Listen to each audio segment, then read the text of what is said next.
이번에는 BBC 내 이야기 6부작 중에서 마지막 6부 의식은 어디에서 오는가입니다.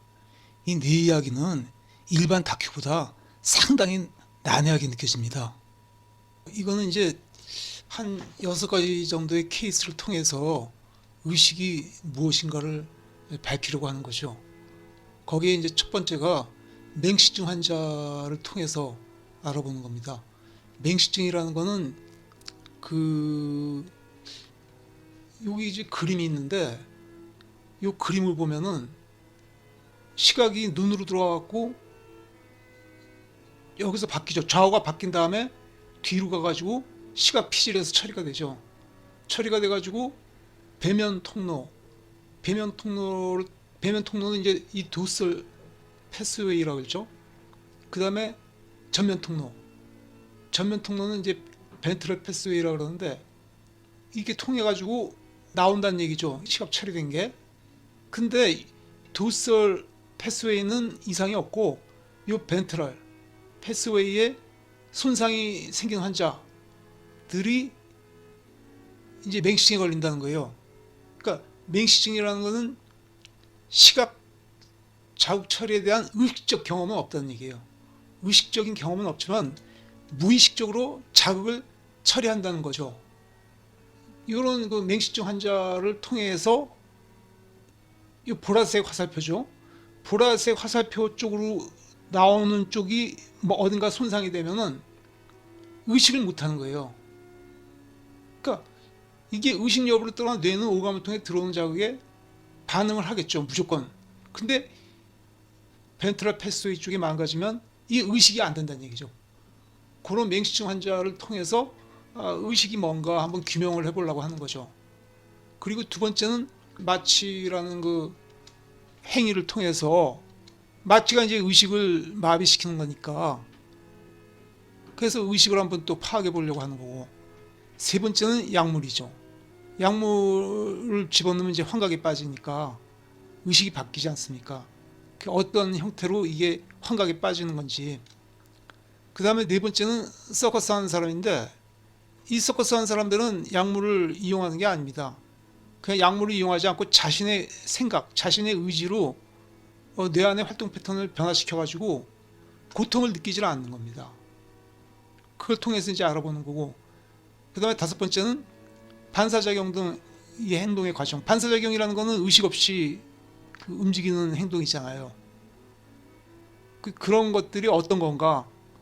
의식이 되기 전에 뇌 속에 어떤 반응이 있는 건가? 그런 걸로 또 추적을 해가지고 밝히려고 한 거죠. 그 다음에 여섯 번째는 뇌량을 절단한 사람의 글자 인식을 통해서 의식이라는 걸 파악하려고 한 거죠. 뇌량이라는 거는 좌방구랑 우방구를 연결하는 섬유다발이죠. 뒤쪽에 있는 섬유다발인데 그 섬유다발이 절단된 사람이 있죠. 그 절단한 사람을 통해서 이제 한번 의식이 뭔지 파악해 보자는 거죠. 그 결론은 그 뇌 속의 활동 패턴이 변하는 게 의식이 아닌가, 이제 그렇다는 거죠. 일단 이 정도로 구성이 됐는데 이제 하나씩 살펴보는 거죠.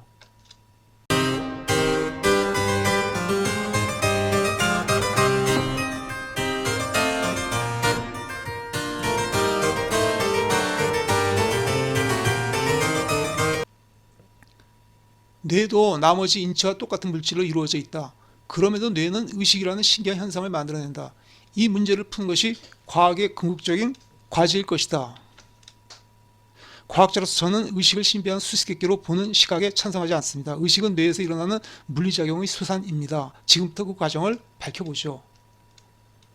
우리가 잠에서 깨면 내부 세계도 눈을 뜬다. 즉 의식이 깨어나게 된다. 우리 머릿속에 의식의 통제실이 있는가? 신경학의 궁극적인 목표는 우리가 매일 겪는 경험들을 뇌활동의 변화를 통해서 설명하는 것입니다. 의식이라는 까다로운 명제에 어떻게 접근해야 할까요? 의식이란 철저하게 주관적으로 일어나는 현상입니다.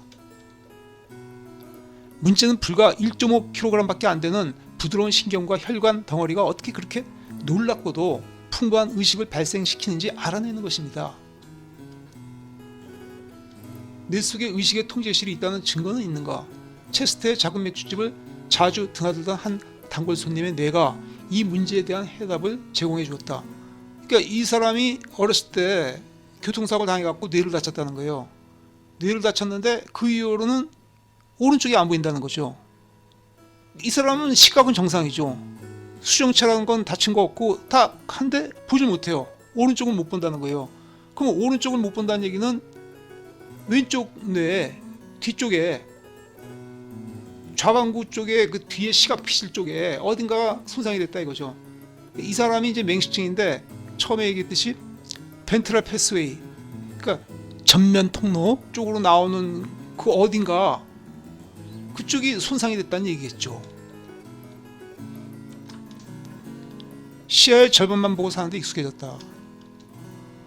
12년 뒤 런던에서 시력 검사를 하던 중 아주 특별한 사실이 발견됐습니다. 그레이엄의 뇌는 좌우 양쪽의 시각 정보를 모두 처리할 수 있다는 것이었죠. 비록 그는 인식하지 못했지만요. 이상한 것은 그레이엄은 안 보인다고 하면서도 점이 움직이는 방향을 정확히 알아맞힙니다. 시력을 잃은 방향은 정말 전혀 보이지 않는데도 움직이는 방향을 90% 정도는 알아맞혀요. 정말 이상하죠? 저도 이해가 안 됩니다. 맹식증이란 눈으로 볼 수는 없지만 가시적 잡음은 느낄 수 있는 증세입니다. 그레이엄에 내 어떤 일이 일어난 걸까요? 인식은 못하지만 그레이엄이 점들을 보고 반응할 때에는 초기 시각 반응 지점만 깜빡입니다. 하지만 진짜로 볼 때에는 새로운 여러 부분이 밝아지죠. 이 부분이 굉장히 중요한 것 같아요. 지금 이 영상이 상당히 중요한 것 같습니다. 의식이 이루어지려면 많은 부분이 필요합니다. 단순히 정보를 받아들인다고 해서 우리가 어떤 것을 인식할 수 있는 것은 아닙니다. 의식이 가능하도록 도와주는 뇌 부위는 전두엽의 시각 피실로부터 멀리 떨어진 곳에 있는데 바로 그것을 통해서 우리가 의식하고 인식하고 있다는 사실을 알게 되는 것입니다. 이게 그 시각을 처리하는 일련의 과정은 정상적으로 처리되었는데 단지 그 시각 처리 결과를 인지하는 부분이 손상되어 봤다는 사실을 의식하지 못하는 것이지 뇌 속으로 들어온 시각 자극은 뇌 속에 남아있다는 말이 되는 거잖아요. 이게 그래서 점 자체는 의식하지 못해 못 봤다고 하더라도 점이 움직인 방향을 뇌는 알고 있다는 얘기가 되는 거겠죠. 저게 아까 그냥 볼 때는 그 활성화되는 영역이 조금씩 나타나는데 의식을 할 때는 이게 빨간 색깔로 그게 활성화되는 영역이 굉장히 커지잖아요. 그 부분에 답이 있는 것 같아요. 의식이란 물결이 점점 퍼지듯이 커지는 것이고 자극이 강할수록 활동의 파장도 더욱 멀리까지 미치며 더 많은 신경망이 활동할 것이다. 뇌 안에 특별한 통제실이 없다면 과연 의식을 만드는 것은 무엇일까요? 만약 일반적인 뇌세포들의 활동을 그 직접적인 원인으로 본다면 한 가지 문제가 생깁니다. 뇌 안에선 수천 개의 신경세포들이 활동합니다. 문제는 어떤 경로를 통해서 그 많은 세포망 중에 하나가 어느 순간 의식을 발생시키느냐는 것이죠. 우리의 뇌를 빗방울이 떨어지는 수면이라고 생각해보죠. 각각의 새로운 사건은 빗방울과 같습니다. 신경세포의 활동 파장을 확산시키는 역할을 하죠. 그리고는 점차 사라집니다. 제 생각에 우리가 의식하는 것은 우리의 뇌에서 가장 커다란 파장을 일으키는 활동이 아닐까 싶습니다. 마취는 뇌의 어떤 특정 부분이 활동을 멈추는 게 아니라는 건 확실하다. 마취제는 뇌 전체에 영향을 준다. 우리는 보통 환자에게 진통제 투여 단계, 의식 상실 단계, 혼수 단계로 수술 마취를 진행합니다. 아투지오 박사는 1950년대에 몇몇 흥미로운 실험들을 통해서 반의식 상태를 연구했습니다. 아투지오 박사가 마취를 강하게 하지 않고도 대수술이 가능한지 실험하고 있습니다. 그는 반의식 상태를 만들어낸 마취제의 양을 알아냈습니다. 환자는 고통은 느끼지 않으면서도 지시에 반응할 수 있습니다.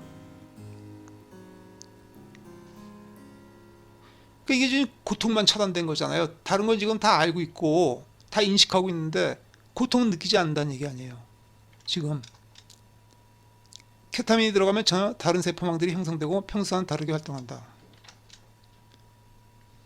케타민은 신경세포 간의 소통을 직접 방해한다고 봅니다.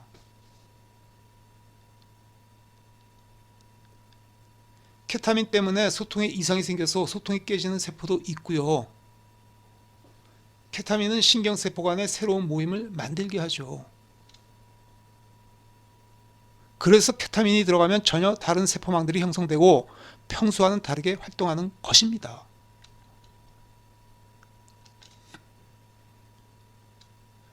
집노조 서커스에서는 생각으로 뇌 안의 활동 패턴을 변화시켜 고통을 느끼지 않는다. 정말 문자 그대로 머릿속에서 제 몸을 다른 곳으로 옮겨 놓습니다. 약물을 이용하지 않고 생각으로 한다는 얘기죠. 가고 싶은 대로 가죠. 이를테면 따뜻한 물속으로 들어가서 목까지 담그고 있으면 세상에 부러울 게 없습니다. 이렇게 이제 상상을 한다는 거죠. 기분 좋고 아주 편안해집니다. 저를 보호하는 건 아직 나무판 하나, 짐은 고통을 막기 위해서 끊임없이 상상하고 있습니다. 제 해석으로는 짐의 뇌 속 세포의 집합이 따뜻한 물속에 압도적인 느낌을 만든다는 것입니다. 이 집합은 아주 우세해서 고통 같은 경쟁 자극을 차단합니다. 의식이 있기까지는 시간이 걸린다. 의식 전에 이미 사건이나 결정은 일어난 것이다. 뇌에 적어도 0.5초는 자극을 줘야 환자가 뭘 느끼고 그걸 표현할 수 있다는 게 밝혀졌습니다. 뇌가 의식 경험을 만들려면 이 정도의 시간이 걸린다는 것이죠. 즉 발생 당시엔 그 상황을 경험하지 못한다는 뜻입니다. 0.5초가량이 지난 후에야 인식이 이루어지는 것입니다. 반사작용 등 행동의 과정이 있는데 이게 의식이 되기 전에 결정된 게 어떤 인식 과정을 거쳐갖고 발현이 된다는 것 뿐이죠. 결국은 우리가 뭐를 의식할 때는 이미 그 이전에 뇌에서 다 자극에 반응이 돼 있었다는 얘기죠. 이 회전하는 작은 시계의 시계바늘을 보고 화면의 중앙에 있을 때 결정하고 의지가 생긴 시점에 이 키나 이 키를 치세요. 자극에 따라서요.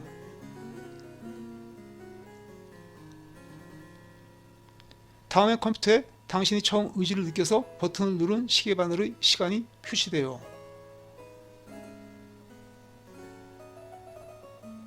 결과는 리백 교수가 찾아냈던 효과와 기본적으로 다를 게 없습니다. 충동이 잃었던 시간의 평균치는 이 화살표가 있는 위치예요. 충동이 일고 나면 뇌의 운동 피질은 의지를 갖춘 행동을 준비하면서 정기적 활동을 시작하는데 적어도 2초 후에야 실제로 행동이 일어납니다. 그러니까 2초 먼저 이미 2초 이전에 다 결정이 돼 있었다 이런 얘기죠. 내부 의지는 잠재의식에 의해 이루어진 결정을 설명하기 위한 허구이고 의식이 깨어있는 삶에서 행하는 수많은 행위가 무의식에 지배된다는 건 사실인 것 같다. 이 환자가 뇌량이 절단된 환자예요. 그러니까 좌방구랑 우방구를 연결하는 그 뇌량이 절단돼 가지고 그게 뭐 섬유다발인데 그게 뭐 한 5천만 개 정도 된다 그래요. 섬유가. 그걸 잘라낸 거죠. 그러니까 좌우뇌가 연결이 안 되는 거예요. 소통이 안 되는 거죠. 먼저 좌뇌와 우뇌의 언어 능력을 검사하기 시작했습니다. 좌방구로 가는 화면 오른쪽 글자는 조가 쉽게 읽었습니다. 왜냐하면 오른쪽으로 가는 건 왼쪽 뇌에서 보니까 왼쪽 뇌에 언어 영역이 있잖아요. 하지만 왼쪽 화면에서 깜빡인 글자는 아예 보지 못했죠. 이 폰이라고 지금 돼 있는데 이거 오른쪽 뇌에서 처리하는데 그런데 놀랍게도 그 낱말을 그림으로 그려 보였습니다. 그러니까 오른쪽 뇌는 언어를 모르잖아요. 저는 우방구가 본 전화를 그렸지만 그게 뭔지는 모르고 있었죠. 그 언어를 모르고 있는데 폰이 언어 아닙니까? 정확히 뭔지 모르겠어요. 그러니까 오른쪽 뇌는 정확히 뭔지 모르죠. 왜냐하면 그 언어를 모르니까 오른쪽 뇌에서 언어 처리가 안 되니까. 그래서 폰이라는 글자가 왼쪽 눈으로 해서 오른쪽 뇌로 들어갔겠죠. 폰이라는 글자가. 근데 그게 뭔지 모르는 거죠. 오른쪽 뇌에서는 그 언어를 모르니까 이걸 그러면 왼쪽 뇌로 그걸 전달을 해줘야 되는데 뇌량이 절단됐으니까 왼쪽 뇌로 그걸 보내주지 못하죠. 못하니까 오른쪽 뇌에서 처리를 한 거죠. 폰이란 글자를. 근데 그 언어를 모르니까 대신 이제 이 그림 같은 거는 오른쪽 뇌에서 처리하잖아요. 근데 그 폰에 그런 글씨가 그렇게 생겼다. 이거는 알고 있는 모양이에요. 오른쪽 뇌에서. 그러니까 뭔지 모르지만 그림은 그릴 수 있다 이거죠. 그렇다는 얘기가 되는 것 같아요. 이게 의식이라는 건 뇌 안의 활동 패턴의 변화에 대한 반영으로 의식하는 그 순간에 우리의 뇌에서 가장 커다란 파장을 일으키는 활동이라 생각된다. 우리의 머릿속에는 의식본부 같은 것은 존재하지 않습니다. 의식은 뇌 전체의 총체적인 작용의 결과죠. 또 특이하게 느껴지긴 하지만 의식적인 활동도 무의식적인 활동과 똑같은 과정으로 나타나는 게 사실입니다. 아직은 의식이 어떻게 생성되는지 알 수 없습니다. 하지만 의식이 신비한 현상이 아닌 물리적 실제란 인식이 자리 잡았으니 과학적인 방법으로 그 문제를 해결할 날도 멀지 않았을 것입니다. 이 놀라운 물질에 대해 더 많은 것들을 알게 될수록 우리의 삶도 변해갈 것이다. 21세기에는 뇌에 대한 이해가 크게 진보할 것입니다. 과학기술의 발전으로 뇌의 활동이 진행 중일 때 복잡하고 미미한 변화들도 관찰할 수 있게 됐습니다. 뇌에서 일어나는 다양한 물리적 현상들과 그것들이 가져오는 생각, 감정, 기억 등을 연결할 수 있다면 의식이라는 현상도 결국 본 모습을 드러낼지 모릅니다. 뇌에 관한 지식이 아무리 발전해도 사람들은 저마다 갇힌 개인 세계를 계속 살아갈 것입니다. 저는 신경과학이 절대 독특하고 개별적인 인간의 느낌을 허물지는 못할 거라고 믿습니다.